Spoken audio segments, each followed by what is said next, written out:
मला काय म्हणायचं, एकदा त्याला कोणत्या प्रकारे खाले, एकदा तुम्ही लोकांना दाखवा ह्या गोष्टी.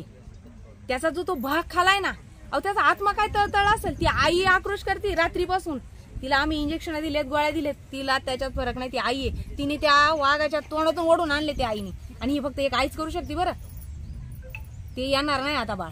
पण मग तुम्ही पुढे काय करणार? का तुम्ही अजून जीव जाण्याचं बघणार आहेत का? तुम्ही अजून किती जीव जात आहेत ते बघणार आहे का तुम्ही लोक? सरकार गेंड्याच्या कातडीचं आहे. गेंड्याच्या कातडी त्यांच्याकडे संवेदनाच नाही, भावनाच नाही. त्यांच्या भावना शून्य झालेलं आहे सरकार. सर्वसामान्यात येऊन बघा, एकदा राहून बघा, परिस्थिती त्यांची बघा, काय हालतीचे दिवस आहेत. आणि तुमची लोक आहेत ना, तुम्ही लोक एसीत बसणार आहे. तुमची मुलं एसीतून आहे ना, गाडीतून एसी गाडीतून जाणार. काय करायला हवं? तुमची काय मागणी?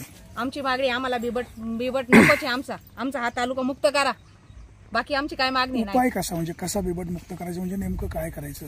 नेमकं काय, ही लोक काय करणार आहे? आता सध्या काय झालं माहिती वाणी साहेब, यांच्याकडे बिबट आपल्याकडे वरती जे माणिडोल आहे त्याच्याकडे यांची कॅपॅसिटी 50ची आहे. आणि मग आता समजा एक गाव धरा, एका गावामध्ये किती बिबटे आहेत हे तुम्ही काउंट केलेत का? बरं काउंट केले याच्यात, तर तुम्ही याला काही असं आहे का, हा इथून धरलाय आणि कुठंतरी नेऊन सोडलाय, याला तुम्ही काहीतरी तुमच्याकडे आहे का, अशी पद्धत आहे का की ह्याच्या गळ्यात बेल्ट आहे का, हा मानवी वस्तीमध्ये घुसतोय?